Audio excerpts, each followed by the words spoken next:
Okay, the drink we're about to make is a Cocomacoque. And I'm not sure if I pronounced that right, but I do know how to make it. We're going to do 1 shot of light rum.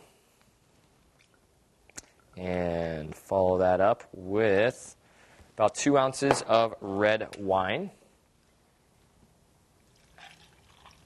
There we go. And the juice of half of a lemon.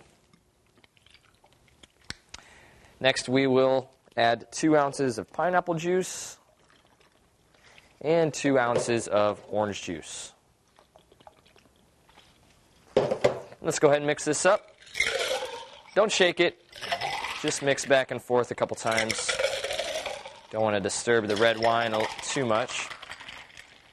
And I am not sure what Cocomacoque means, but one of the most fun things about bartending is that a lot of the time you're serving drunk people. So just go ahead and make up a story about how you created this drink and find some kind of background that goes along with Cocomacoque.